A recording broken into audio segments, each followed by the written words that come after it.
இன்னொன்னு இது வந்தது வந்து விஜய் அவர்களுக்காக வந்த கூட்டம். அது ரசிகர் கூட்டமா, இது எல்லாமே ஓட்டா மாறுமானா நிச்சயமா மாறாது.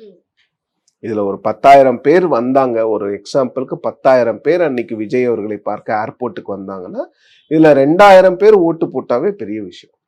போதும்ன்ற.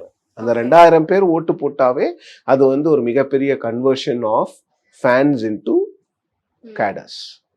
ஸோ அது நடக்குதாங்கிறத நம்ம பொறுத்திருந்து தான் பார்ப்போம். பட் விஜய் அவர்கள் வந்து ஒரு என்ன சொல்றது வந்து 26ல ஒரு சிக்னிஃபிகண்ட் ஃபோர்ஸா தான் இருப்பாருங்கிறது என்னுடைய கருத்து.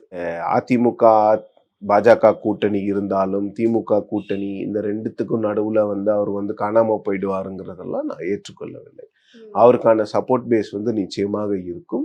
எப்படி வந்து அதிமுக திமுக இந்த இரண்டு ஜாம்பவான்களுக்கிடையே விஜயகாந்தனுடைய தேமுதிக மலர்ந்ததோ அதே போன்று தாவேக்காவுக்கு ஒரு நல்ல வாக்கு சதவீதம் வருவதற்கான வாய்ப்புகள் வந்து ரொம்ப நல்லா இருக்கு 2026 பொறுத்த வரைக்கும். இன்னும் ஒரு வருஷம் இருக்கு. ஸோ அப்போ விஜய் என்னென்னலாம் பண்ண போறாரு, இப்பவே அவர் வந்து கொஞ்சம் ஃபீல்டுக்கு வர ஆரம்பிச்சிட்டாரு. ஸோ மக்களை மாவட்டம் தோறும் போய் சந்திக்க போறாராங்கிறதெல்லாம் பொறுத்து மக்களுக்கு வந்து எப்படி வந்து அவர் மீது ஒரு நம்பிக்கை, ஒரு அரசியல்வாதியாக அவர் மீது என்ன நம்பிக்கை வருகிறதுங்கிறது நம்ம பொறுத்திருந்து தான் பார்க்கணும்.